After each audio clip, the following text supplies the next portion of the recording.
And we are back with another episode of Diamond Deck Discussions Unfiltered. And Coach Rob, our last episode was all about them LSU Tigers that we are so excited for. Can't wait for the season to kick off. We are 2.5 weeks away from opening day, opening Friday. Can't wait. It's going to be a blast. If you didn't hear that episode, go back, listen to it. It's a lot of fun. But now we're back to some MLB news because a week and a half of not covering MLB, a lot of stuff has happened. The Dodgers continue to get better. The Mets think they're better. They're still not a playoff team yet. The Blue Jays finally get their name on the board. And oh, by the way, we have the most important thing that you can be if you play any sport, and that would be 3 new Hall of Famers inductees into the MLB. 2 first ballot. 1 guy that was on his 10th and final year, and we'll get to him here in just a minute. You know why, Coach? Because there's one very important thing that we got to do before we get into it, and that's crack a couple beers open. But we will start with congratulating Ichiro Suzuki, CC Sabathia, 2 first ballot Hall of Famers, and the guy that was on his 10th and final year, the guy that everybody here in Louisiana probably watched more than any other player that's been inducted so far if you're our age. And that would be what we know him as, Houston Astros closer, lefty, broke his right arm at 8 years old, learned how to throw with his left arm, and threw 100 miles per hour in the bigs, Mr. Billy Wagner. Congratulations to those 3 guys. And, Coach, I say we just get right on into it with Ichiro. What you think? Yeah, I mean, we kind of got to at this point. I'll go ahead and out myself out. I hit record about 15 minutes ago, and it did not start. So we are actually starting over from what we literally just talked about. So excuse us if we're not too, I guess, in depth and have stories. I guess enthused about all this. Oh no, we're gonna still be. No, we're gonna be enthused, but it and not as right. It's not our first time talking about some of this You're right. stuff. But yeah, Ichiro, man, Ichiro was an animal. Yeah. Okay. I told you before we even started that after his 10th at bat, his career batting average went up to 300 and never dropped below 300 after that. Right. He had a career 311, and then not to mention, he had over 3,000 hits in the MLB. Had 33. Not 33. No, hold on. Where is it? There we go. Had 3,089 hits in the major leagues, and not to mention he played 9 seasons in the NPB in the Japanese baseball league over there, and had 1,278 hits over there. So you add all that up, it's right over 4,300 hits total. But he played 19 seasons in MLB. He played till he was 45 fucking years old. Okay, he came here at 27. This dude he's still throwing. I don't know if you saw that video. Strikes out like the high school team. It was a high school girls team in Japan. Yeah, I did see that. And he pitched, throwing like 93. Yeah. Like just bringing it, dude. Yeah, he's still got an absolute cannon. I mean, look, this is a guy who was known for his bat and known for his arm. All right. Now, known for his bat when it comes to contact and batting average-wise, not homers. But I know people, and I got to watch him one time. I was in Baltimore when they played the Yankees, and this is whenever he was a member of the Yankees. I saw Ichiro hit BP. You would have thought this dude was a home run king. Oh, he had power for sure. Yeah, he could hit the ball. But, I mean, look, you're talking about an MVP and rookie of the year in the same season. Okay, this is a guy that in his rookie year led the league in plate appearances at bats, hits, stolen bases with 56, and batting average at 350. This was also a guy in his rookie year that won the MVP. As I said, he was an all-star. He was a gold glover. He was a silver slugger. Career numbers, 10-time all-star, 10-time gold glove, 3-time silver slugger, 2-time batting champ, all-star game MVP, regular season MVP, rookie of the year, which we've said now 3 times that those 2 came in the same season. This is a guy that led the league in hits 7 different times in his 19-year career. On the field every single day. He led the league in games played. 4 times, which I'm sure he was tied for the lead in those 4. But this is a guy that just played every single day. I mean, his first, what is this? 1, 2, 3, 4, 5, 6, 7, 8, 9, 10, 11, 12 years he missed 4, 8, 10, 11, 12, 13. He missed 27 games in his first 12 years. Damn. Like, this dude was on the field, and the majority of those 27 came in 2009, where he played 146 games.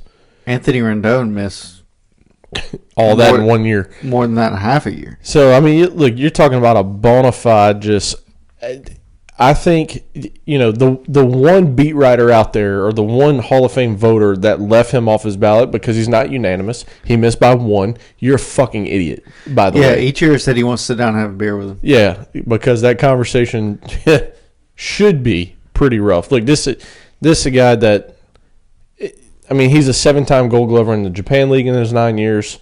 Like, hit 351, I think, was his career average in Japan, 311 here in the Bigs. This is a first ballot Hall of Famer in everybody's eyes except one, apparently. Yep. Didn't matter what team you cheered for. Didn't matter who you rooted for. This was a box office guy. You went to see him play because his speed was electric. His bat was something. And boy, oh boy, if you put a guy on second and a base hit was hit to him, get ready for that cannon to the plate because it was going to be impressive. Yep. Just absolutely awesome. So congratulations to him. Coach, our second guy, Sabathia. I know we're both super excited to talk about him, the career he had, but more importantly than the career, the battles and the demons that he faced and the lifestyle that he was living and where he's at today. Oh, yeah. CC has a documentary on. I want to say it's Max. I really do. I believe it is. And on Max, you watch the documentary, and you have zero clue. Like, you had zero clue that he went to rehab. Mm-hmm. You had zero clue that he was an alcoholic. He was an alcoholic, and he was basically surviving off of that. And if you noticed, he missed some time.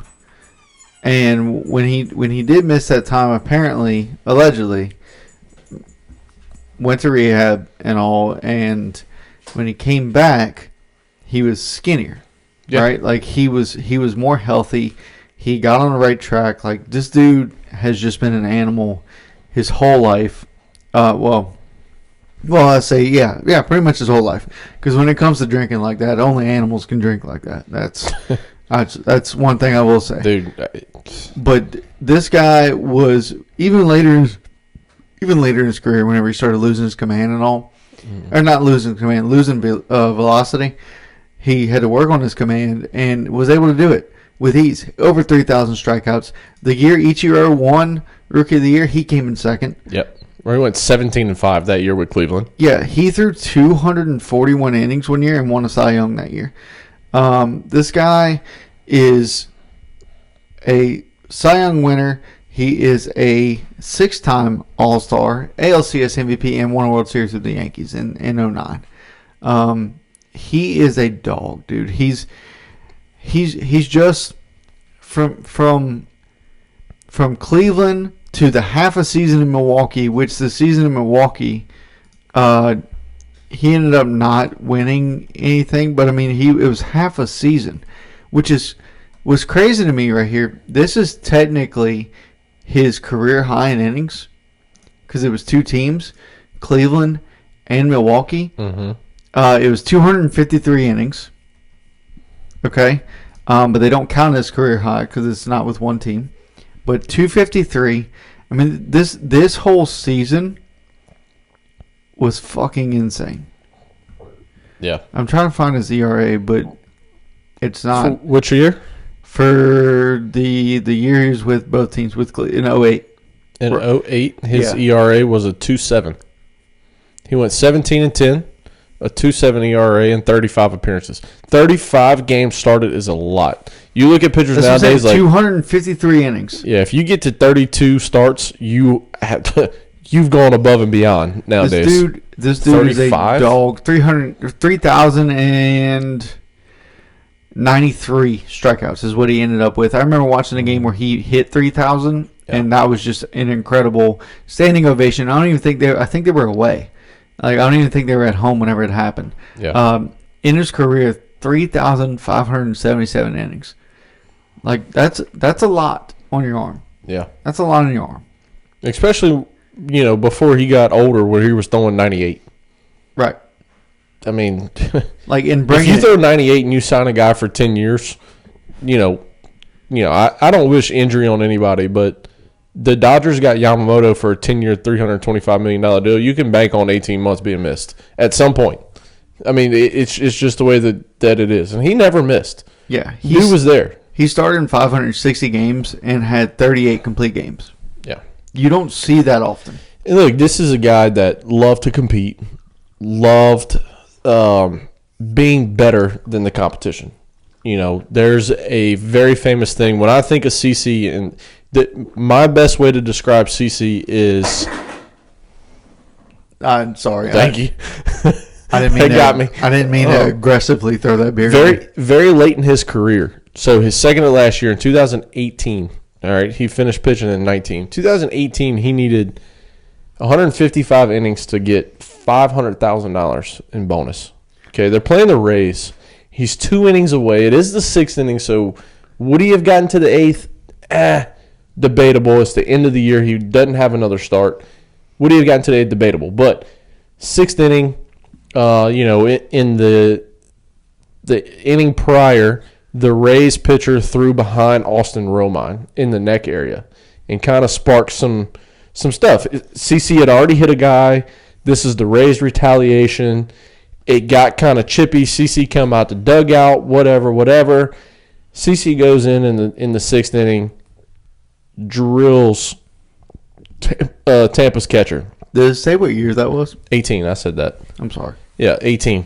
Drills the Rays catcher 2 innings prior to getting $500,000 and gets ejected just because he had his team's back. Now, the Yankees ended up paying him because they said it's a nice gesture. We love that CC,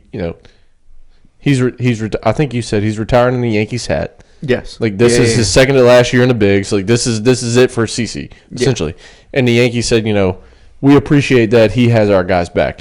But, I mean, that's who he is. I mean, that's, you talked about it in our previous 20 minutes of talking before we actually are on record. I really want to know how long it was. But there was the people that we're seeing get into the Hall of Fame is people that we got to watch. Our generation got to actually watch, and we understood the game at the time. I was born in 94, you were born in 95.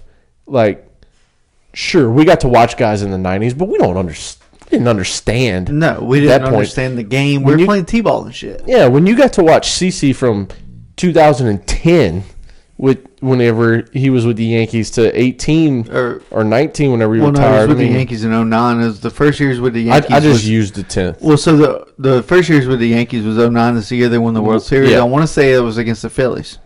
Well, I'm just using like that time frame. Was it?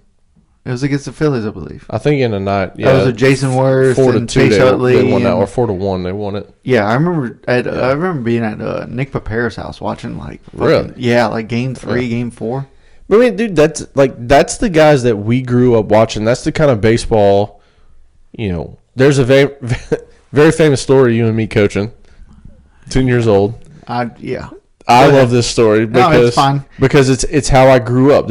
I just talked about retaliation. Like you don't let other teams disrespect you.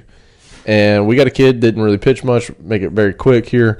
Hits a Oppo tackle home run and it was a fucking bomb. It was a bomb. Takes his time getting around the bases. It's first inning, by the way. Yeah. Takes his time getting around the bases. Bigger kid dives headfirst into home. He doesn't make it. He just kind of stopped. See, I remember it as crawled and touched the plate and had a big celebration on the plate, right? Yeah. And I call time, go have a mound meeting. And I told the pitcher, like, hey, kid's getting drilled. Yeah. Go shoot for the ribs. That's just the way it is. They're 10 years old. I don't care. I'm not getting disrespected as a coach. I don't expect my team to accept disrespect either. Drill them in the ribs. And then we'll move to the next guy. Go ahead, Coach. What was your reaction after that? So I remember it was like third inning, fourth inning, something like that. And he slid feet first. Which didn't make sense to me, but yeah. Slid feet first, but he did. Look, he smashed that ball. He hit a fucking. This kid hit a Oppo Taco, and it would have cleared like a. They were 10. It would have cleared probably. He hit that ball probably all of 300 feet. It was a bomb. It was an opposite crushed. Field nuke. Yeah. The only other one I've ever seen like that was Austin Eden's, and he hit one against us at like 13 maybe. Yeah. 12 or 13, and he went opposite field. Now, the field we're playing on for some reason was very small, short as fuck in right field, but long as shit in left field. Fact. So yeah, he ended up he went opposite field, but the thing is, there's woods behind right field, and that motherfucker cleared the trees behind the short right field fence, so it would have went out in any ballpark that we played at. And I'm telling you, he was 12, 13 years old. He went on to play for Samford, right? He played all 4 years. Like, yeah, he was good. Started all 4 years. He was a good player. He was good, right? Yeah, he was a good player. I still wonder where the fuck that kid is. I know, right? Like, I'd love to know, like, where is he at high school? Like, who's he playing for? I don't remember his name, but that's besides the point. Yeah, but still, like, I didn't agree with it at the time. Yeah, I had a couple parents meet me after the game and were like, was that retaliation on purpose? And I looked at them and I said, yeah, it absolutely was. Yeah. I'm not taking disrespect. I'm not going to teach my players to showboat like that. Do it when the fucking game's over. Yeah, I was sitting here and I was like, oh, fuck. He just allowed a home run. Then he hits the next guy. He's losing his command, man. I need to go talk to him. And I was like, shit, Jay, should I go talk to him? And you were like, no, I told him to do that on purpose. I was like, oh. Yep. All right. Sure did. All right, next guy.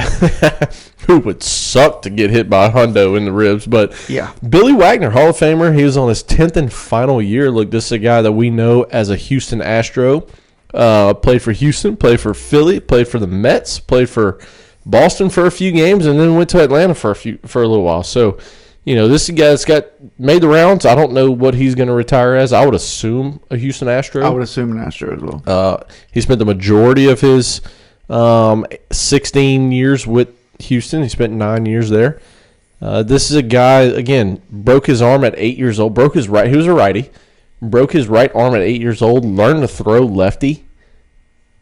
And threw hundo out the pen. I mean, this is an absolute dominant reliever. He's a 7-time All-Star. He was the Rolaids reliever of the year 1 year. He was in the Cy Young. He was 4th in Cy Young voting, 16th in MVP 1 year, 23rd in MVP another year. Cy Young, he was 6th in voting another year. Games finished in his career, led the league in games finished twice with 67 and then 70. One whenever he was in his last year in Houston and then his last year in Philly. This is a guy that is an absolute force. Has 422 saves to the tune of a 2.31 ERA. Really good. I mean, he's Billy Wagner. The guys that we got to watch play baseball, that we went to Houston for, the Killer Bees, Biggio, Berkman, Bagwell. I mean, Billy, like this was the Killer Bees in the Astros days back in the early 2000s and late 90s that we got to watch. And I was always a big fan of Billy Wagner. I'm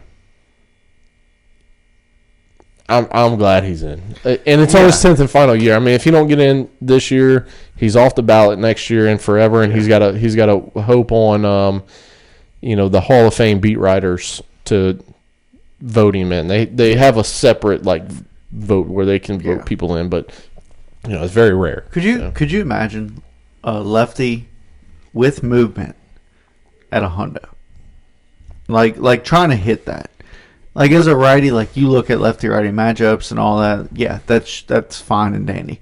But you got a lefty coming at you with movement, and then with like an 80, like a low 80s wipeout. Yeah. Well, I mean, it's like Kruk facing Randy Johnson, but Randy Johnson was 6'11". Billy Wagner's 5'10". That's the more impressive feat. The fact that he was that small. But he threw it so much power. I think I said it to start this episode. Dude threw it so, or maybe it was the one we thought we recorded. Yeah. But he threw it so much power, and he was so violent coming through his motion. Like, dude, watching him pitch, there's pictures out there of his arm at a straight 90-degree angle, and not 90 like this. You know, I can't even get my arm to the 90 that he was at. My rotator cuffs are fucked, bud. Yeah. I can't do that. But, dude, I'm pumped for Billy, man. This is awesome to see this guy in. And I watched the video of him getting the call, like, you know, just broke down in tears, crying, dude. Like, and you know, I didn't see the video of Ichiro or CC. I only saw the video of Billy. But, I mean, dude, I'm sure they all broke down. CC was very heavy on the X platform. Yeah. Talking about first ballot and thanking everybody and how cool it was and how much fun he was having with his family and stuff. So, you know, obviously he's pumped. Obviously Ichiro's pumped. Yeah. There aren't many people that get in. So I did hear that they used an interpreter to call Ichiro. I'm pretty sure they had like a 3-way call. They called Ippei from jail. Oh, yeah, no. They called Ippei from jail. They didn't call Ippei. This is hearsay. I don't know if it's true or not. But they called Ippei from jail and then phoned in Ichiro, and they were like, "Hey, Ippei, can you do one last favor for us? We'll put some money on your books. Yeah. You know, we'll buy you some cigarettes or something like that for currency." I think that's what they ended up doing, if I'm not mistaken. Yeah. Which I think I am mistaken, but it's fine. You are. It's fine. All right, so let's get into some relevant or relevant. Relevant. You had the right word, bud. Yeah. You ever say a word and it just doesn't sound right? All the time. Absolutely, yes. Okay, dude, it's so funny because, like, my grandmother, when she describes like dishes in her sink, she can't say sink. She says zinc with in the zinc. Yeah, and when she describes, like, you remember, you know, like years ago, tsunamis were a big thing. Tsunami. No, she would say Tasumi. Dude, it's just hilarious. I mean, so yeah, look, it is what it is, but yeah, hilarious. Understood. Hilarious. Understood. So speaking, I know it's hard to come back from those things. I don't even know how the fuck to go on. All right, let's go to some trade news. Most recent thing in baseball. Yeah, trade news. Astros. Speaking of, you know, Billy Wagner, Astros end up trading one of their closing pieces. Yeah. Brian Presley to the Cubs for Juan Bello. Is that it? Bello? I think it's Bello. I want to say it's Juan Bello because of Juan. Juan right? Makes me think of Bello and not Bello. The Red Sox have Brayan Bello. Fuck it, Tortilla. All right. But no, this is not it, because the Cubs also got like $5.5 million of Presley's 14-point-something million. So the Cubs got Presley, who's going to immediately step into their closer role, plus $5.5 million to cover some of his salary for a very low-level minor leaguer. This is a guy that, you know, got drafted in 2022 he might not even got drafted. I don't really know what this is. But he might have been a guy that signed in the international free agent market. I'm not sure. I've seen a bunch of people, like a bunch of teams, like right now, sign 16 and 17-year-olds. Well, that's because they got their international money. Right. So that's why. But I'm saying, like, why the fuck are they signing them just so young? Yeah, like, you get them now. Like, they're studs, like Ethan Salas, they got signed at 16. Yeah. But, like, still. Like, why are you signing these motherfuckers so young? Yeah. This is a guy that got signed in 2022 at the age of 18. I don't even know what level FRK is. I have no clue. Fork. That's yeah. Fork. He played in that level. He went 0-2 with a 4.02 ERA, and then in 2023 he played in rookie ball went 0-1 with a 10.3 ERA. And then this past year, he played on the team where we went to your bachelor trip, Myrtle Beach, which is a single-A team for Chicago. He went 4-5 with a 3.21 ERA. So that's not bad, dude. Big improvement here. Yeah. I'm not sure what his stuff looks like. I have not watched any video on this guy. He's a starter? Yes, he started 22 games for him last year. All 22 of his appearances were starts. So okay. Yes, he is a starter. Astros are looking for that. I mean, they're looking for a young team too, man. That's the whole thing. So I mean, I'm okay with this trade. You trade a 35-year-old for a 20-year-old. Yeah, and you're looking at somebody to replace. Salary. Looking for somebody to replace a 40-year-old Justin Verlander, right? So he's eventually going to, I believe, if they can develop him, and he can probably keep that ERA below 4. Well, I'm saying 5 even. Well, below a 3 in the minors. Well, he wasn't below a 3. No, what I'm saying, like, if he can this year in the minor leagues. That's extremely tough, though. If he can, though. I mean, he's a stud, right? Yeah. That's hard. If you have a 10-point-something ERA, you can only go down from there, right? Yeah. Essentially. If you have a 15 and the next year you're getting fucking released, you don't have a job. Yeah. The next year. If you're bad at your job. Right. You don't have a job. Yeah. Right. Essentially. But look, man, I mean, I want to look at it from a Cubs perspective. You get rid of Bellinger, but you upgrade with Kyle Tucker. Massive upgrade. Yeah. Massive upgrade. Correct. Okay. And yeah, you lose Paredes, but you get in Matt Shaw, who's one of your top prospects to play third base anyway, who's an absolute animal. Okay. Your starting pitching is really good. It's fair. You got Porter Hodge, who was your closer toward the end of the year, which I think Porter Hodge is going to step into the 8th inning role. You also got Pearson back there. You've also signed a couple guys. Dude, this team is really under the radar good. You got rid of Dansby, but you added Kyle Tucker. Huh? No, I'm sorry. Bellinger. You got rid of Cody Bellinger, but you added Kyle Tucker. Yeah. Who's better at this point? Like it just at any point it's Kyle Tucker. Right. So what else would you also not the MVP and rookie of the year that Cody had. He was a fucking monster. But like lately. Yeah. Right. Over the last 5 years I'm taking Kyle Tucker. Right. But you also got rid of Paredes. Yep. But you got Matt Shaw. Okay. Who's going to be a fucking animal. Right. He's a monster. So that division's up for grabs this year. Very much. You got Bush at first base. You got Horner, who really came into his own at second. And you still got PCA in the minors. Well, PCA will be their starting center fielder this year. Okay. Dansby, if he has any sort of bounce back. Dansby did not have a good year last year. Dansby last year only hit 242 with 16 homers. Dansby did not have a good year last year. If you can get Dansby going. You get Dansby back in 280s, 290s range with 20 homers. Back in 2021 for him? Dude, I'm telling you, this team could be really good. Matt Shaw ain't even on this list right now, but, dude, he could be. You got Ian Happ, you got Pete in the outfield, you got Tucker, and you got Seiya Suzuki at your DH. This team can be really damn good. Not to mention your starting rotations, Imanaga, Justin Steele, who's a perennial Cy Young candidate. He was hurt a little bit last year, so he wasn't last year. You signed Matthew Boyd, who's a great pickup for a 4-5 slot. Jameson Taillon, Javier Assad, really good. You're also in the market now. The Padres have put Dylan Cease and Michael King up for sale. They have already contacted the Padres about Michael King. Dude, you throw Michael King on this team? Huh. Ridiculous.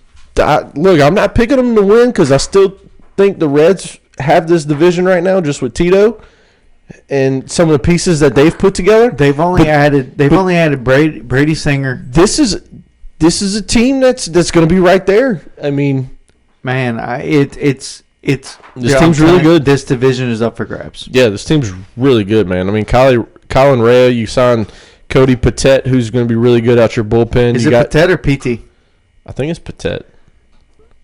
Is it spelled like PT? Poteet. Oh, it's definitely Patet.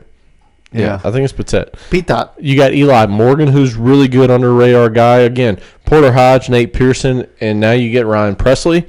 And you didn't have to give up any big league talent. You didn't even have to give up any big league ready talent. Dude, this team is very sneaky here. I mean, I like this Cubs team. I'm not picking them to win this division, but I really like this Cubs team to create some havoc here. Yeah, and it's nuts the fact that they're able to. Like, they're one of the few teams in that division that are doing shit. The Reds are the other team. Like, yeah, that's the only two. Like, Pittsburgh's not spending any fucking money. Yeah, Pittsburgh's not. Milwaukee's kind of staying pat. You're getting a healthy Yelich back next year. Somebody posted something. It was like, please, Pittsburgh, please sell the team to Elon Musk. Dude, this division, Pittsburgh is like Boston to me. You got the money to do whatever you want to do, and you just refuse to do it. I mean, this division, just like the AL East, I don't think the Yankees are just such a badass team that they're going to run away with division. Baltimore's the worst they've been over the last 3 years. Yeah. Toronto, I mean, we're about to get to Toronto and the one signing they had.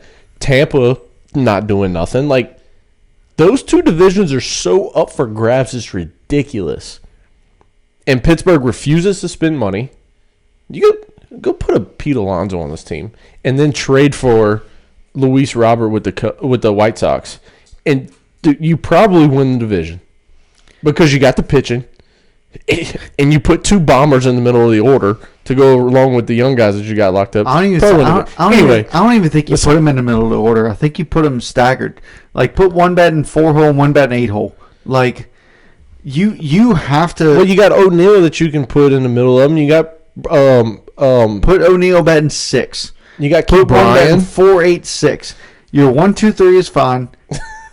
You got Key Bryan in there. Yeah. Like, dude, who's Brian Reynolds? Yep. Is there, like, man. Connor Joe's dumbass isn't there anymore. Like, he's a free agent. That's good. Fucking Pittsburgh, man. But the Cubs, I mean, look, this makes some moves. Just give them a bona fide closer here. I want to know when that owner bought the team, because they had A.J. Burnett. They had Garrett Cole. The Cubs owner? Yeah. No. Pittsburgh. Oh, Pirates? Yeah. Pirates because they had Garrett Cole, they had A.J. Burnett, they had. When did Bob Nutting buy Pirates? Bob Nutting? Yep, Bob Nutting. All right, so he served as chairman of the board from 2003 to 2007, at which point he became majority owner of the franchise. 2007. Okay, so. Yeah. All right. So anyway, man, look, Astros trying to clear up some money. Bregman's still out there. I like this trade. They're not going to get Bregman. Bregman's wife has already posted on social media saying that, you know, they enjoy their time in Houston. They appreciate everything that's happened. This will always be home to us. Blah, blah, blah, blah, blah. They're the only team with a 6-year deal out there, and he wants a long term. They're not going to give it to him. They're not. They already did. Unless he's no, but he didn't accept it. So they're not going to give him what he wants. But nobody else is giving him over 4, and he wants 7. He wants to retire wherever he goes. And granted, I get it. We're 2.5 weeks away from pitchers and catch. Well, actually, we're 2 weeks away from pitcher and catcher reporting. No, we're 2.5 weeks from fucking college baseball, yeah, which is all I can fucking think about right now. Right. Which is why I don't look. I love you, but I'm not a fan of what we're doing right now. Okay. We're talking MLB, and it is college fucking baseball season. All right, well, let's hurry up and go. All right, here we go. I'm kidding. And we'll get to the next. We'll get to some Texas A&M. With you. Our favorite team, second favorite team, Texas A&M. Most hated fucking team. Fuck them bitches. Guardians signed Paul Sewald to a 1-year, $7 million deal with a mutual option. Why are we going to Texas A&M? Because they're the number 1 ranked team in the country. They got Jace Lavalette, which is my first name.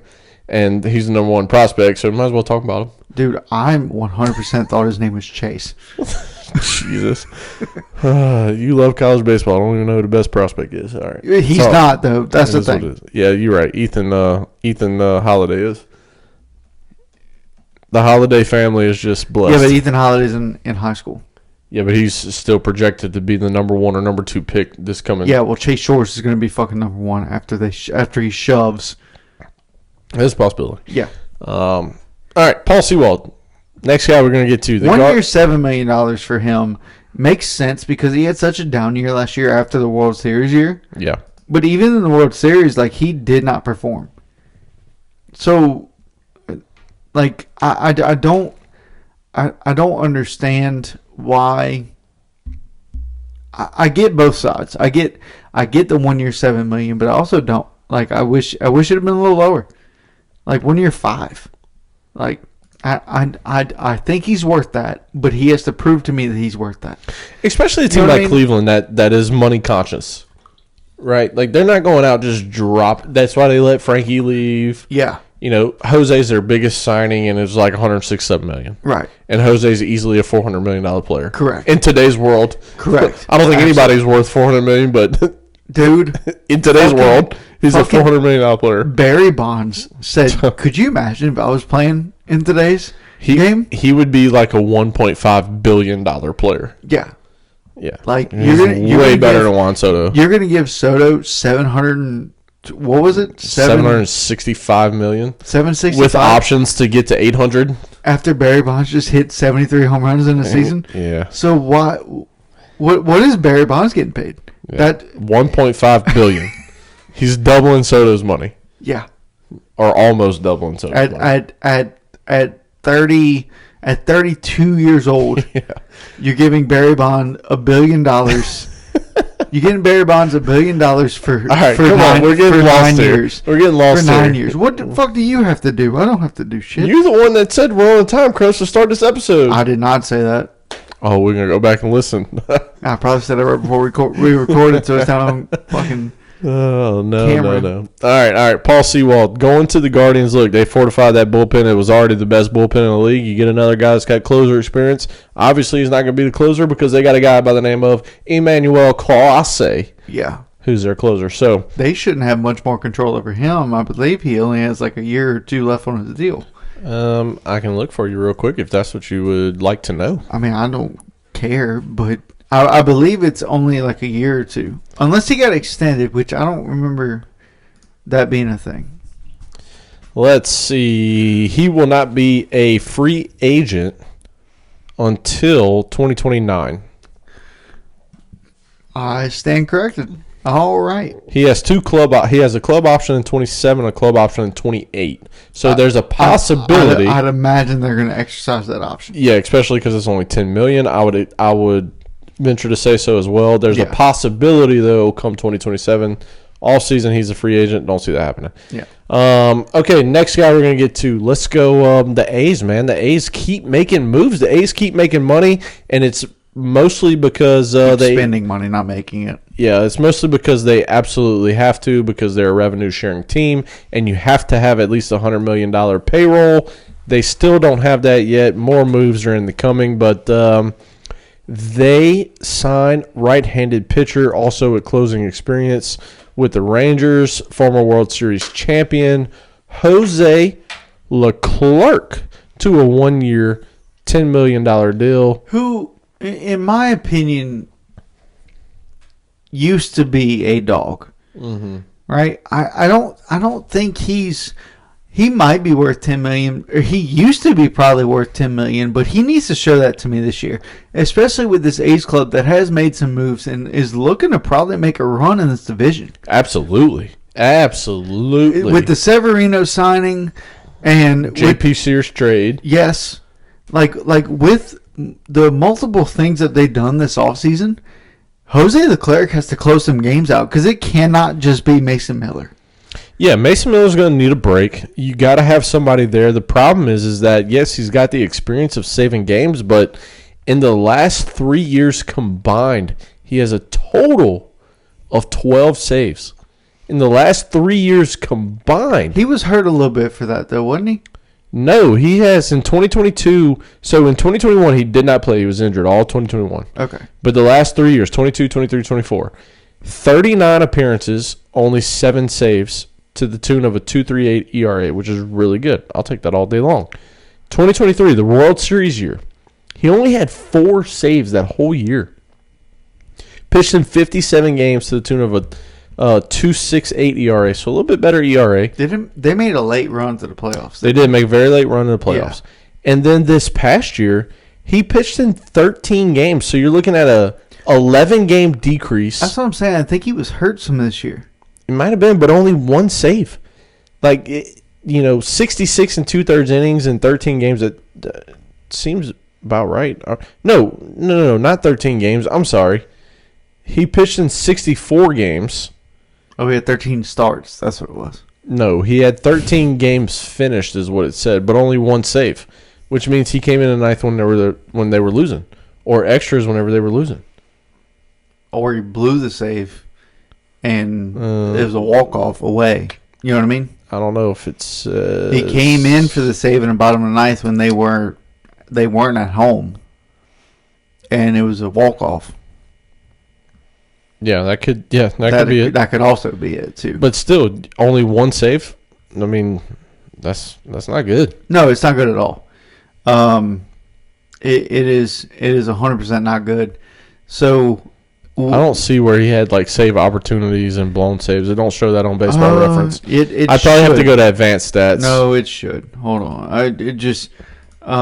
This guy is he has the ability. Yep. To be one of the best closers in the league. 100%. But here's the issue, right? I got a little hiccup. I guess when the pressure's on him, he just doesn't.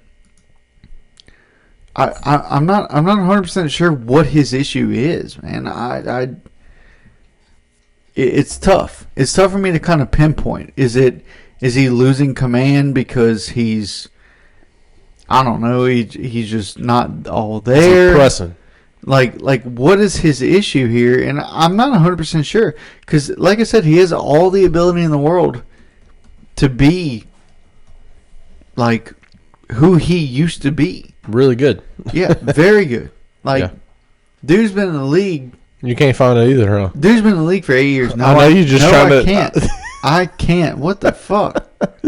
It's funny because I know what you're trying to do here. You're trying to just dig it out. Okay, so save opportunities right here at MLB.com got it for us. Save opportunities. He only had 4. Now, he pitched in 64 games this past year.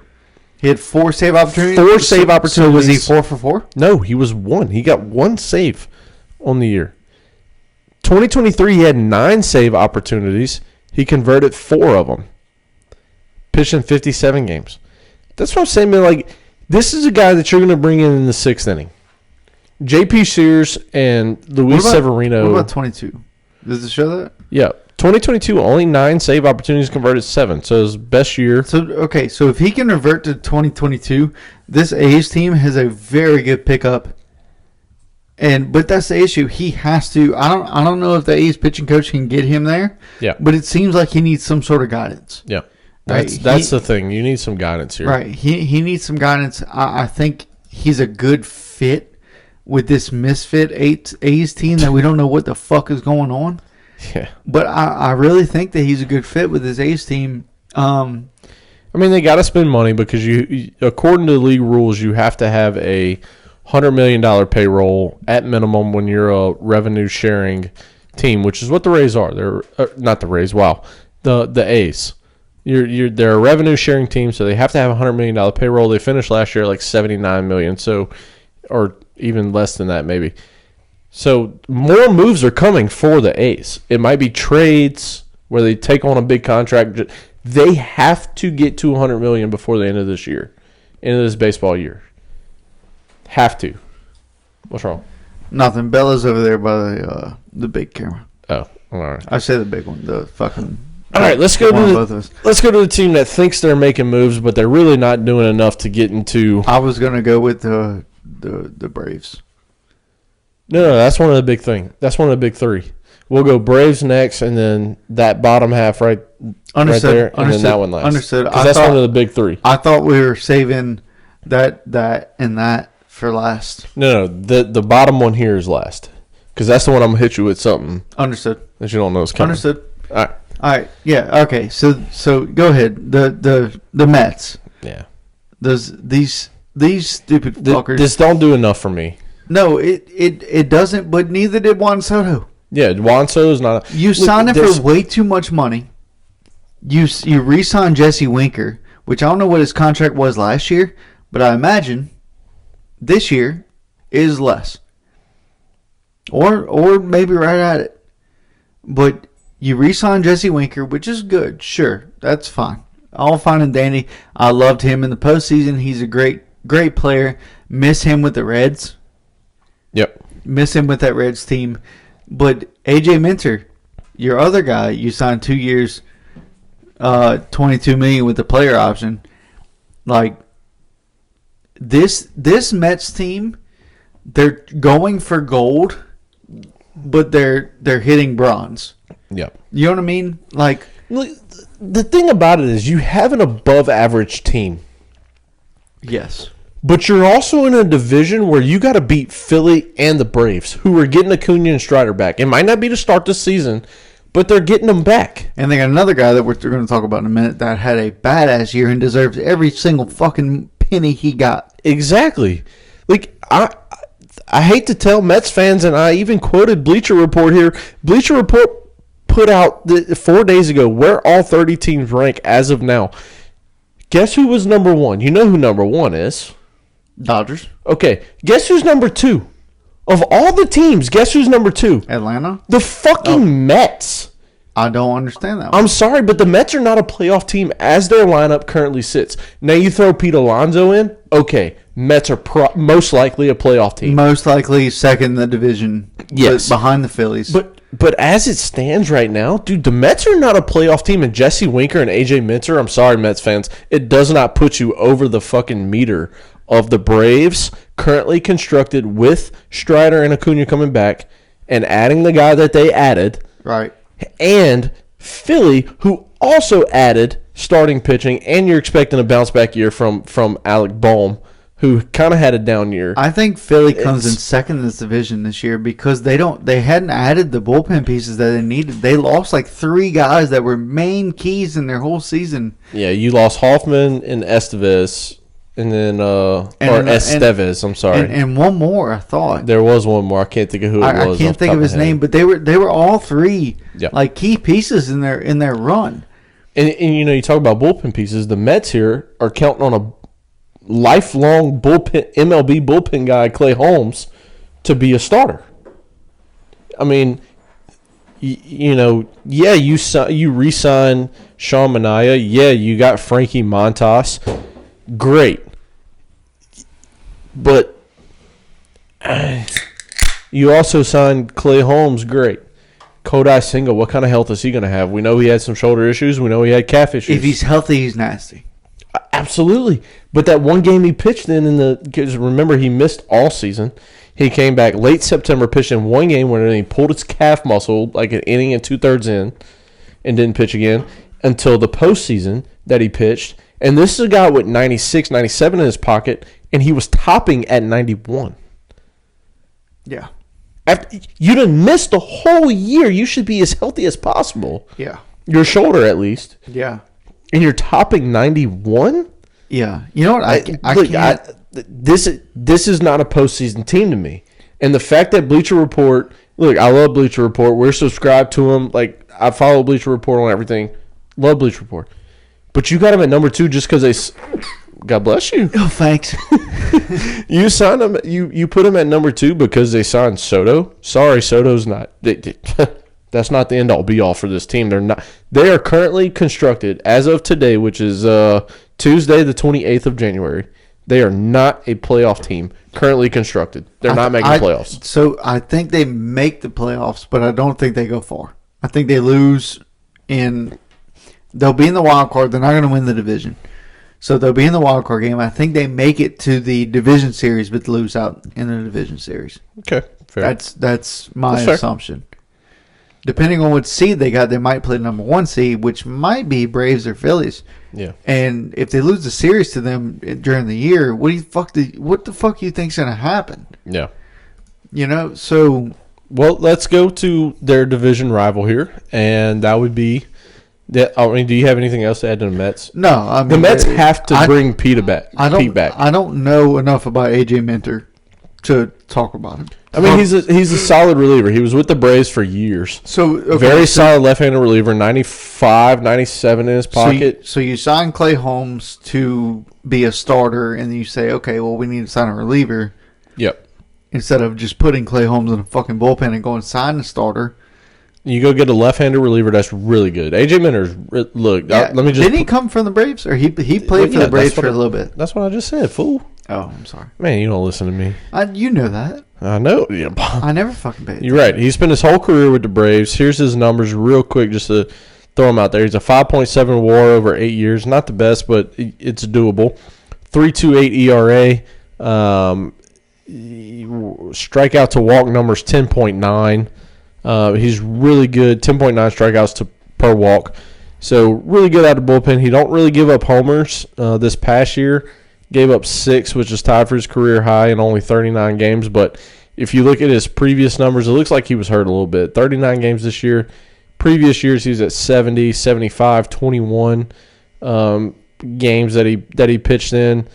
2 homers, 5 homers, 6 homers. So not a big home run guy. This is a lefty out the bullpen. Again, good stuff, nasty stuff. Really good, but he's probably setting up to be the eighth inning guy for Edwin Diaz. But just this doesn't move the needle for me in that division. They're still the third place team in my eyes. Yeah. Now you add Pete, I say you're the second place team. Yeah, Philly's and you're battling. I think Philly wins the division as it's currently constructed, just because I don't know when Acuna and Strider come back at 100%.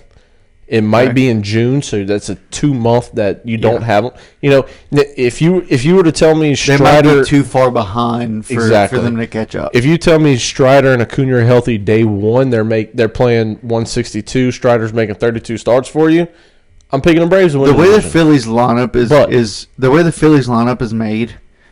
It's hard to beat them. Yeah, their pitching, on the other hand, they might allow 4 or 5 runs a game on average. Bullpen.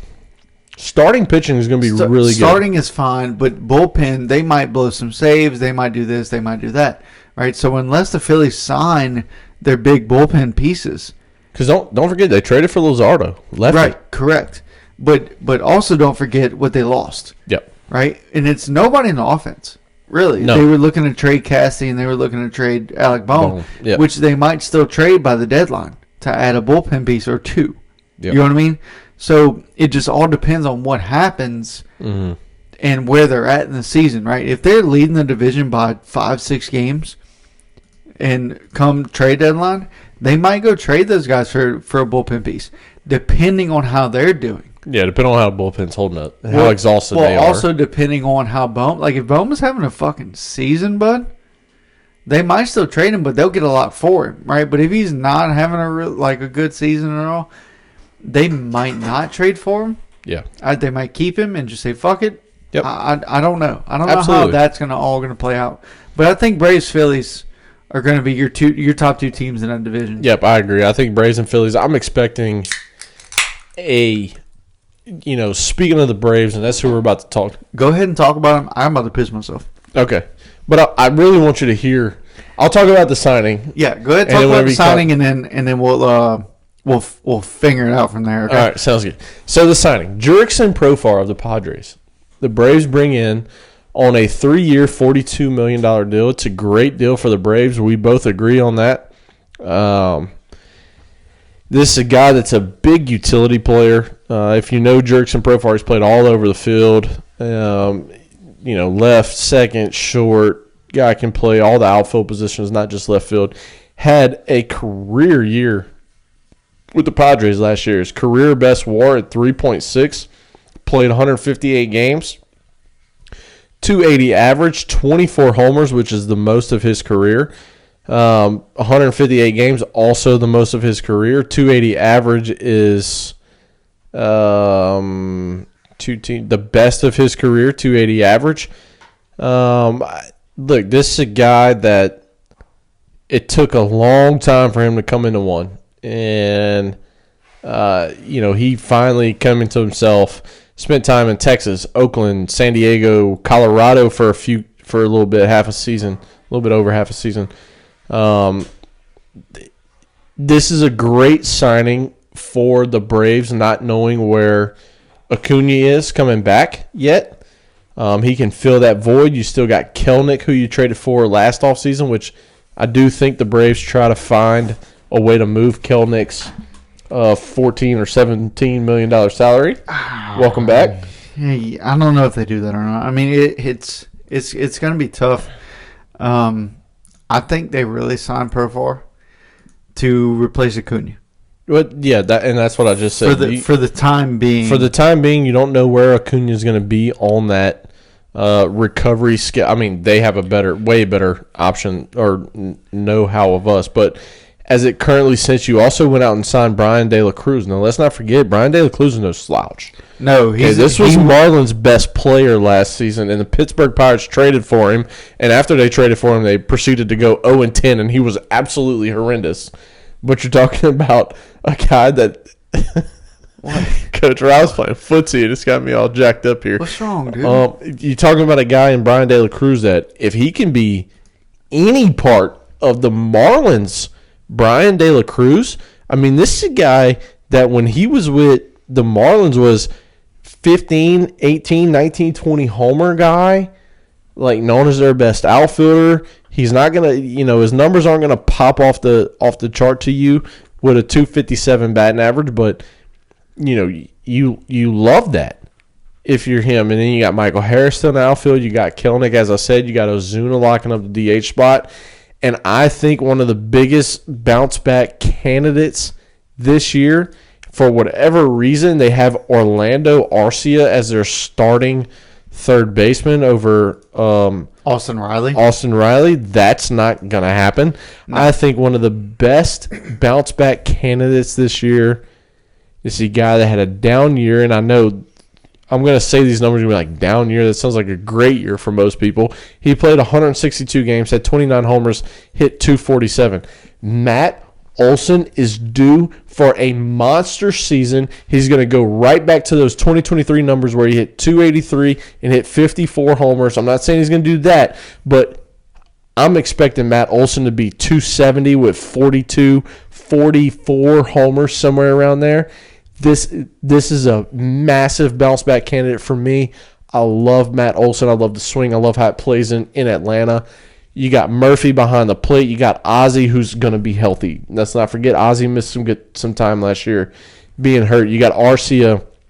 That's most likely going to be your starting shortstop with Riley at third. Acuna's going to come back, and when Acuna comes back, you're going Profar, Acuna, and Brian De La Cruz or Michael Harris or Eli White in the outfield with Ozuna locking up your DH spot. I mean, you have a plethora of outfielders here that you can plug and play, know how to play in the big leagues, know how to hit in the big leagues. Dude, this is a team. If Acuna can come back like beginning of May, miss 2 to 3 weeks. Yeah. You can come back middle of May. Oh my gosh, it changes the outlook of this division so much. But again, as I said before, if you're telling me Acuna and Strider is not back till June, I got Philly winning this division. If Acuna and Strider are back in May, I got the Braves winning this division. It's going to be tight, dude. It's going to be a tight race in this division in particular. But this is a stadium I want to bring you to. Like, I want to go there.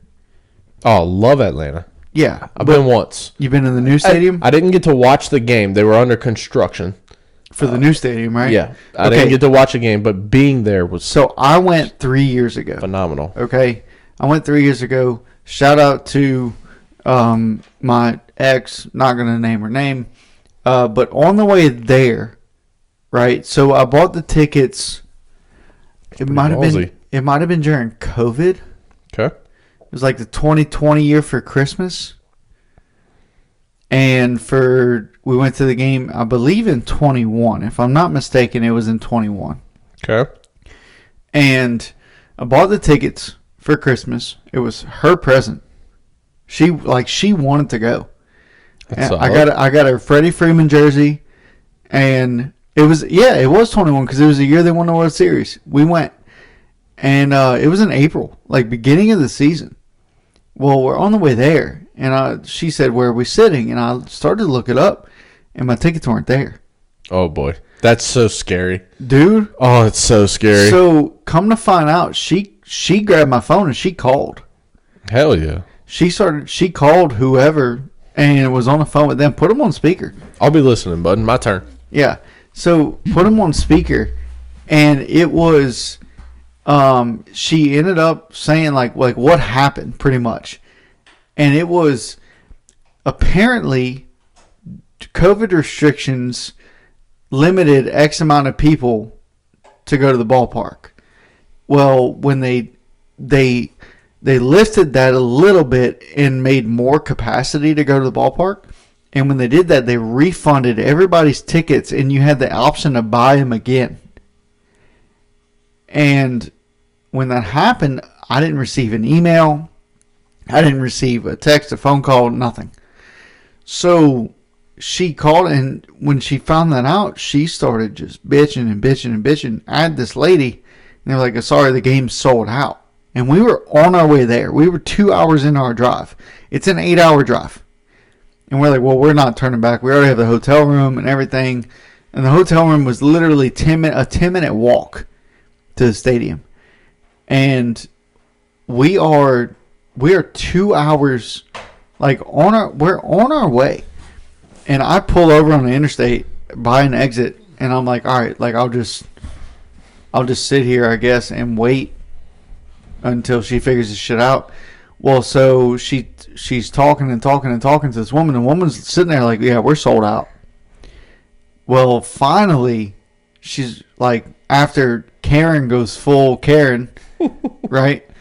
Has to speak to a manager and shit. Yeah. Right? They found 2 tickets, and they were going to be, I think, like $20 a piece higher than what I paid. And I just got tired. I'm non-confrontational. I don't like confrontation at all. So this whole thing, I was literally just sitting there, and I'm like cringing the entire time as she's having this conversation. And she ended up working out this deal. And when she told me that, they had 2 more tickets that were better seats.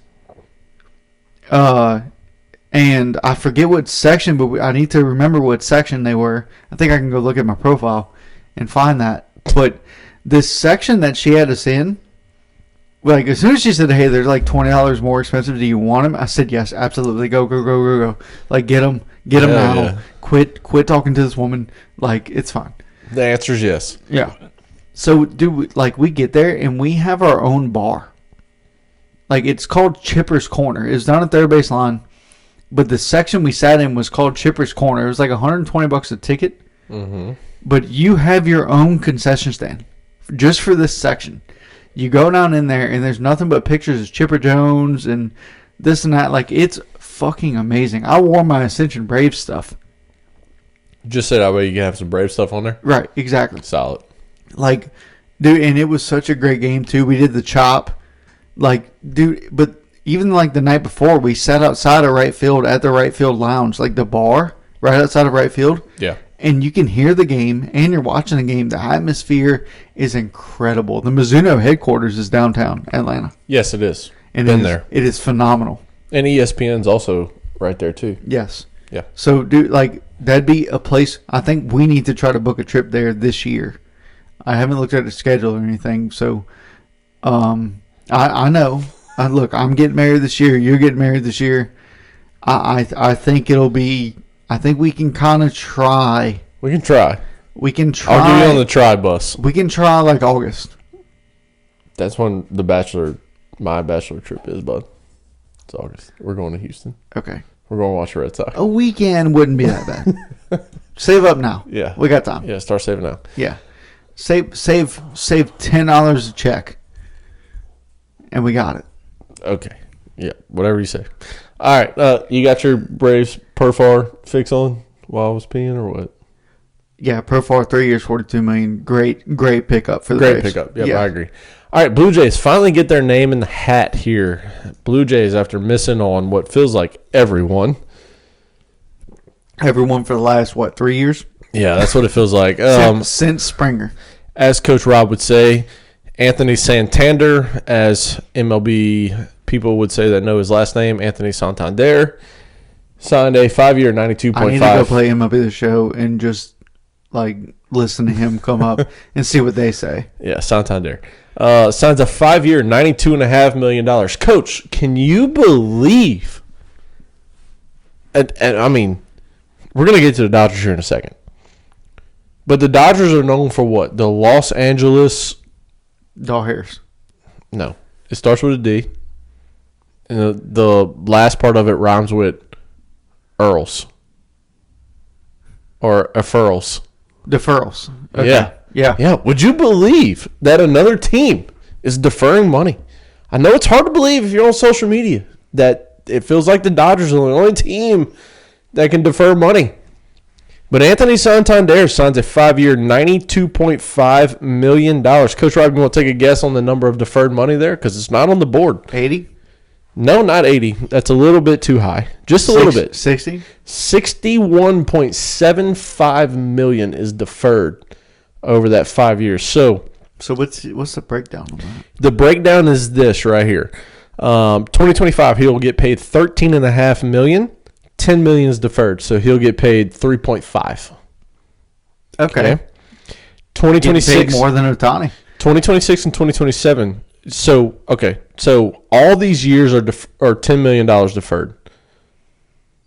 Okay. So I'm going to talk about his actual pay from the Blue Jays here. Got it. 2026, 2027, he'll get paid $6.5 million. 10 deferred. 2028, $4.75 million.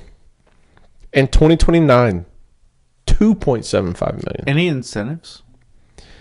I do not see any incentives according to John Hayman and Ken Rosenthal here. Okay. There is a club option after 2030 for $15 million or a $5 million buyout and deferred money there as well. There is also an opt-out. He can do a player opt-out after the 2027 season if he would like. So, again, look, this is a guy I think... So, essentially a 2-year contract. The Blue Jays needed to make a move. They're in the market for Pete. They're in the market for Max. They're in the market for Bregman right now. You needed to make a move, and you needed to be an outfield move. Dalton Varsho, we've said 1,000 times on the show, has not been the prospect you need him to be. Springer is getting older. Everybody knows that. In left field, Joey Luperfido is probably not the guy you're relying on forever. This is a guy in Santander that can fit right into the outfield. If you want to give Vladdy some time off at first and DH him to give Santander some time off, you can do that. If you want to play Luperfido, if you trust him that much, plus Springer and Varsho in the outfield, you can do that and put him at DH only. This is a guy that absolutely rakes, though. He had a career-high 44 homers this past year with the O's, hit 235. Average is never going to be there. He's a career average 246. He does not hit for average, but he does hit for homers, and he's a switch hitter. I think it's a great fit. He's only going to be 30 years old. To end the year, actually, he'll be 30 years old. So this is a good signing, in my opinion. This is a signing that feels like a bit of an overpay. You are deferring a ton of money here. You're deferring, what did I say it was? $61.79 of his $92.5 million. So you're essentially deferring $31.5 million. Good on him. I mean, it's at this point, he's leaving the Blue Jays room to go make another move. Yep. For possibly Bregman? No, I think Pete is the guy that they're looking at. So his current AAV, which is how they do the calculation of tax purposes for teams, their CBAs and stuff, is $13.7 million. Now, everybody listening, if you do $13.7 million times the 5 years, yes, it only equals $68.5, and that is not $92.5 like you said, Coach Jace. Yeah, that's because deferred money and all that stuff, but that's what it equals out to. The way his contract is structured is it's very different. 2.5, 4.5, 9.5. Like it's it's very different. Yeah, I think this is a move, and I texted you like a bit of an overpay. I think 5 and 92.5 is a little bit too much. But the Blue Jays, because they missed out on everybody, they needed to. You had to make a move. Yeah. You can't. There was no option there. You can't sit back and you offered the reports came out. You offered Ohtani 700. You offered Soto 700 plus. You could not sit back anymore and go through another offseason of missing everyone. Right. You had to get somebody. And again, they're in on Pete. They're in on Max. There's 5 teams in on Bregman. They're probably number 5 on the list for Bregman's. What he would want to do or where he would want to go. But, yeah, I think this is a team that a bit of an overpay, but you understand the overpay because they had to do it. You had to get somebody, and you needed a masher in the middle of that order between Bo, assuming he comes back healthy, and Vlad. Both of those guys, we've said 1,000 times again, they're free agent at the end of this year. You got him for what seems to be 5 years, as long as all the options are picked up.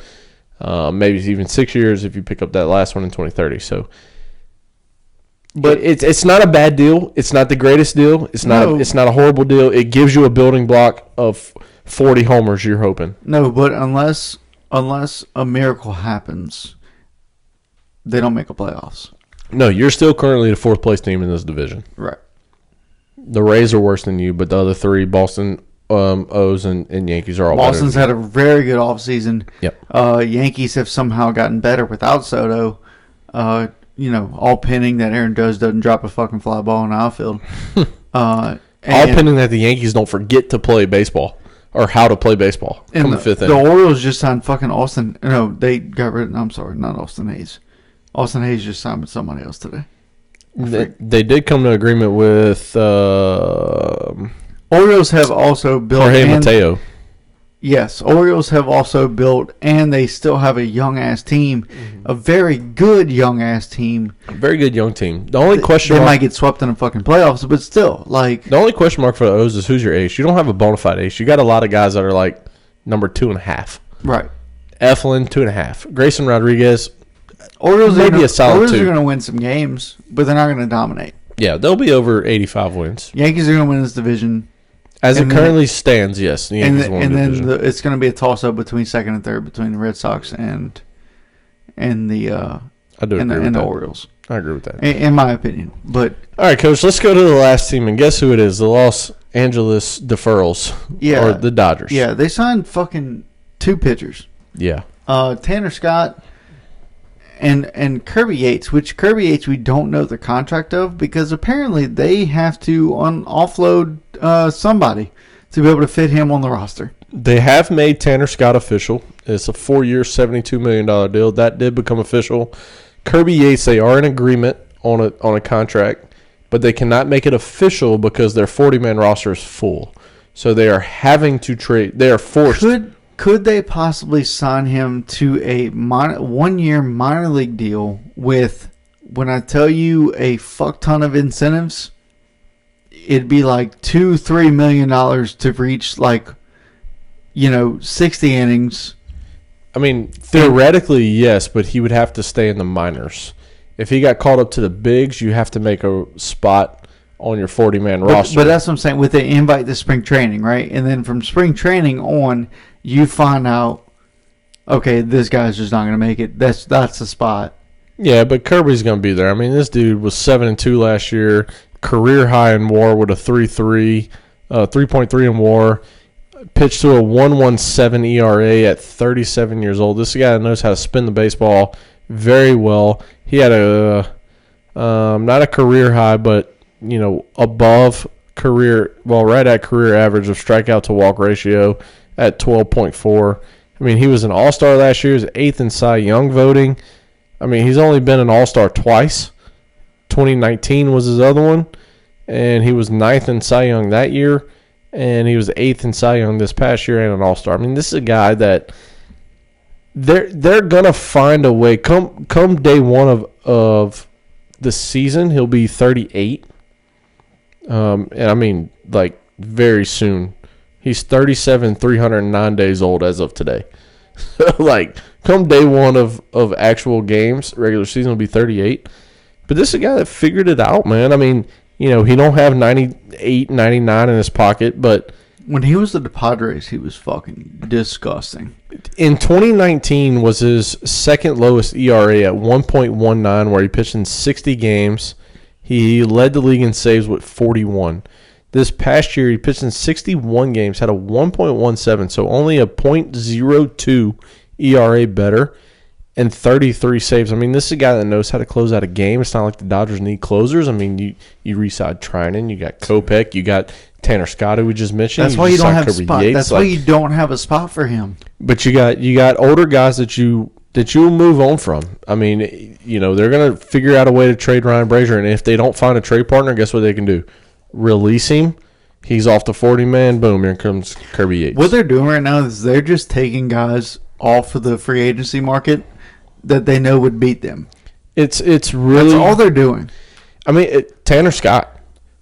If you're in the 8th inning, I don't want the Padres, which is what we saw this past year, throwing Tanner Scott to face Shohei, who's a lefty, Absolutely. Mookie a righty, and then Freddie a lefty. Absolutely not. I don't want that matchup. So hey, come on and join us. Let me tell you right now, you were the best reliever in the league this past year. Come join the best team now. Me and Victoria got in the conversation of miracles the other day because we got in the conversation of religious beliefs, right? Okay. It will be a miracle if the Dodgers do not win this division this year, if the Dodgers do not make the World Series this year, and if the Dodgers do not win the fucking World Series this year. Yeah, I already put a bet on them to win. Yeah, it will be a miracle. Would you put $1,000 to win 20? No. Because that's probably what it's going to be. No. Are they minus? No, I bet them they were plus 270. And probably the best favorite. They were the favorite. Yeah, but, surprised it's not even money. So we don't have Kirby's contract total. It's going to be a 1-year deal, probably 10 or 12 million, if I had to take a guess. We just went through his stats. Tanner Scott's deal, 4 years, 72 is the total. Here's the breakdown. Did he fucking divert some shit? Yes. Jesus Christ. So here's the breakdown here. $1.1 billion in fucking deferred money. According to John Heyman, Tanner Scott with the Dodgers, he signed. I'm just going to round up here because these numbers are too much. If you don't know what these numbers are, it's $61,678,119,000 for 4 years plus an option is what the actual deal is. Signing bonus. So I'm just going to round up. You done or you still? No, I'm going. Okay. Yeah. Signing bonus is $20 million. 2025, 2026 numbers are this. $11 million is his number. He deferred 5.26, which means he's going to get paid 5.75 is what he's going to get paid. In 25 and 26. 2027, 2028, it's $15 million with 5.25 deferred, which means he'll get paid 10.75 in 27 and 28. Club option for 29 for $5 million if the player has a qualifying injury and has not been traded. Plus incentives in 2029 and a $3 million incentive if he is traded once, according to John Heyman. I know that can be very confusing. I'm not even going to try to repeat it. I understand it just because I'm looking at it. Coach Rob probably doesn't get it. If you're listening, you probably don't get it either. Why, because I'm stupid? No, because it's very confusing. If you would have read that to me, I wouldn't have understood it. On the record, Coach Jace just called me fucking stupid. No. If you would have read that to me, I would not have understood it. So if he gets traded, he gets $3 million? Yes. Buddy, trade me. Correct. Can you trade me to another podcast and give me $3 million? I cannot. Do you know another podcast you could trade me to? No, I don't want you to trade. I don't want to trade you. I'm turning down all offers. Can you trade me trade me for Diesel? No, I'm turning down all offers. I'll be a dog. And Diesel can sit here. No. You want to hear the worst sound in the world? Name that movie. Could you Dumb and Dumber? Could you imagine if Diesel just sitting here just the whole time? And you were trying to talk to him, and he just... So let me hit you with something out the blue that you have no idea about. And I know you have no idea about it because it didn't pop up on MLB Trade Rumors, which we are subscribed to. Even if it would have popped up on MLB Trade Rumors, I get the alerts to my phone, but then I check Facebook. So, what if I was to tell you that the Dodgers spent $100 million this offseason? No. Today. On what? Their biggest win of the year. And I am glad that I did not do this because I love to end on this here. Sasaki? No. The Dodgers, according to Magic Johnson, who is a part owner of the Dodgers. Okay? I know that much. Yep. According to Bill Shaikin, Shaikin, Bill Shaikin, on Twitter. Okay. Magic Johnson announces the Dodgers owner, Mark Walter, the Walter Family Foundation, and Dodgers Foundation will contribute $100 million towards Southern California wildfire recovery and rebuilding. In my eyes, that's the biggest win of the Dodgers offseason. Absolutely. $100 million. You know, but look. Here's the thing. Look, I want to get real personal here. Get there, but who's getting that money? Yeah, that is the question. That's the question. But we get a lot of news about stars, and celebrities, and you know, whoever. Superstars in whatever league, MLB, NFL, NBA, soccer, whatever it is, that contribute money. And obviously, like, all the money that's contributed is really important, especially for a moment like this, right? This is something that, you know, agree with what California stands for, don't agree with what California stands for. It doesn't matter what side of the fence you're on here, Republican, Democrat. It doesn't matter. This is hundreds of thousands of people that lost everything. And that's all that matters. Okay? That's all that matters at this point. And you have many celebrities that are multi-millionaires. You have multi-billionaires that lost their homes. And they didn't just lose their homes. You lost core memories of grandparents, great-grandparents, great-great-great-grandparents, family photos that you know, you got them printed out and you deleted them digitally, and you can't print that again. What's important here is I don't care what side of the fence you're on. I don't care what policy you agree with. I have my own stance. If you look at my personal Twitter, you will know my stance on it. Okay? The families that are affected and the people that are affected is not what my stance is about, right? I can't say I feel for those people. We live in South Louisiana. You know, this past year was the closest I've ever been to a true wildfire in Louisiana. I had woods burning at, you know, essentially at my house, where it was very scary. You know, it was very nerve-wracking for a 3-week period. Luckily, nobody lost their house. Nobody lost a life. You know, there's been 29 people that's lost a life here. That's been reported, at least. This is people that's lost everything. And you have multi-millionaires and multi-billionaires that have contributed.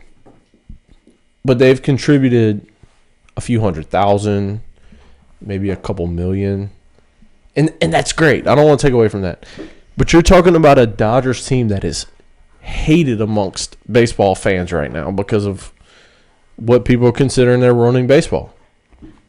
I don't consider it that way. I don't think you do either. Nope. The majority of MLB network radio I've listened to don't consider it that either. They're taking advantage of the system. It's just the way it is. But you're talking about contributing $100 million to recovery efforts for these people. That's the firefighters. That's the police. That's the first aid healthcare workers out there. Again, I don't care what side of the fence you're on. You be wherever you want to be. Republican, Democrat, far left, far right, right in the middle. It is what it is on where you're at. This is people's lives at stake here. And this is people's memories and family history and childhood memories for their kids or even themselves.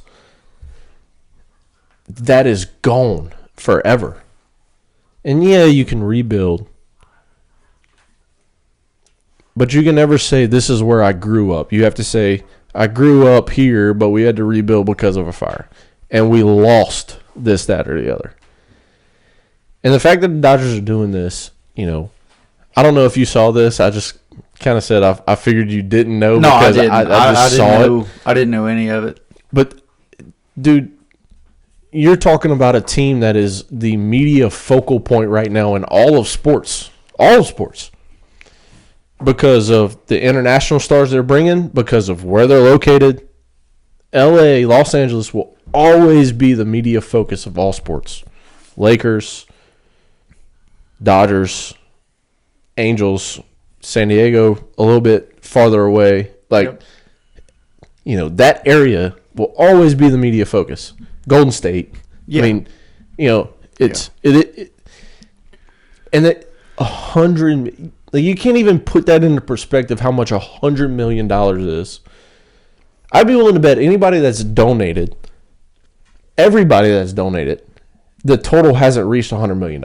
No, I don't believe so, unless there was somebody secret going in there. But so I was a part of, I think it was, it might have been 17. So I know Hurricane Harvey was in 16. And they flew us to... it was a group of us when I was in the Navy to Texas College Station. Yeah. Right? Okay. So we go there to help out the hurricane victims in Houston, and we were flying our helicopter from College Station to Houston, dropping off cases of water, supplies, everything that everybody needed, right? Well, I was also a part of the relief efforts in the wildfires, I believe either in 17 or 18. I cannot remember. It seems like it happens every summer in California. Right. There's a lot of people that believe it's one thing if there's a reason. Right. Yep. But not going to get into that because we'll get canceled. Well, it's not about the reason that you believe. It's right. People. No. You're affecting people. Absolutely. But we also flew those helicopters with rescue swimmers and everything to go get those people, to get some people out, to dump water on those fires. We were a part of the relief efforts, and it was a wild time. We were working nonstop. So also shout out to military members because yep, absolutely. Especially your aircraft maintainers that have to do these daily inspections and all these other inspections to make sure that these aircraft are flying one by one to go and deliver supplies, go and deliver water, to spray water on this shit. It's crazy. We had a couple of what was it? The fire helos came to our base, and we had to look after those too. It's a little bit different aircraft, but we had to maintain those as well because we were the only crew on site. Right, we were working around the clock on all that shit. Yeah, and it was tough, man. But it was relieving, when the fires got put out and everything. Okay, thank God, this happened. Yeah. Thank God that we're done with this. That it's finished and it's not just okay, we'll go dump water on it once. All right, we did our thing. Right. That's the people that are billionaires donating, $5,000. Yeah. Right. That's those people. Dump water on it once and go, oh, that was tough. Yeah. Like, shout out to the Dodgers for donating $100 million. That's incredible. Now, again, like I said before you started, who the fuck is this money going to? Yeah, I mean, is it going to the government officials, or is it going to the people? Is it going to the people that's actually doing something to restore the community? Is it going to those people, or is it going to the people that houses burned down, or is it going to just the rich that lived in that area? Because it is LA. The people that had $8 million houses, is it going to them, or is it going to the people that lived in the hood in LA that had living on Compton? Yeah. You know what I mean? Like who? Yeah, no. Who's that money going to? That's my main question. But if it is going to a good cause, holy shit, that's awesome. Yeah, I agree. I mean, who the money going to is always the big question, right? We see people donate millions and millions of dollars. Who's it going to is always the big question. Now that question rarely gets answered, but correct. You know what? The fact that they came out just 4 or 5 hours ago, Magic Johnson, and put that out there and said like, hey, yeah, we're going to invest $100 million into the rebuild and recovery. I don't care. Feel however you want to feel about the Dodgers. Take baseball out of it. This is why the Dodgers have respect of the media, of fan bases. You might hate the Dodgers for what they do. You might hate for Dodgers for thinking they're taking advantage of baseball right now. They're not. They're playing the system. That's all there is to it. Yep. The system allows it. It is what it is. But what they're doing for the community, or what it seems like they're doing for the community, is above and beyond all expectation. Like if they came out and said, we're going to donate $5 million to this, I would have been like, yeah, that sounds about right. $5 million. $100 million, $50 million would have caught me off. $25 million would have caught me off guard. Anything over like 10, really? Yeah, $100 million, man. Feel how you want to feel. That's all. Take baseball in your feelings of the Dodgers themselves. The Dodgers baseball team that's on the field for 162 or 185 games a year, depending on postseason play. Take that Dodgers vision out of it and put in the Dodgers vision of what are they doing for the community. And this right here speaks volumes for what they're doing for the community. So LA people out there, look, just going through this, we're just a couple probably kids in your eyes at 30 and 29 years old here in South Louisiana. We've seen it. Like I said, I had something similar happen, not quite as big, obviously. We didn't lose any housing or, like that. But South Louisiana is also not known for fires. Correct. Yes. California kind of is. They kind of go through this once a year. But it's never been something this serious. And we feel for you. We're thinking about you. We're hoping the best. What the Dodgers have done, what all athletes and any organization has done to contribute. Obviously, this is the big one that I've seen. Just all the best. All the best to the people there because, look, what you have memory-wise is what sticks with you forever. And whenever you lose it, it's just it's tough. It's more than what you can explain. And to see it go up in flames and you have zero control over it, and I think that's the other thing. I like to be in control of everything.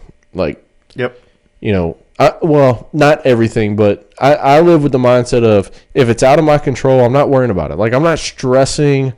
I'm not sitting here worrying. Like, if I can't control it, it don't put any stressors on me. Yep. What I can control is what puts stressors on me.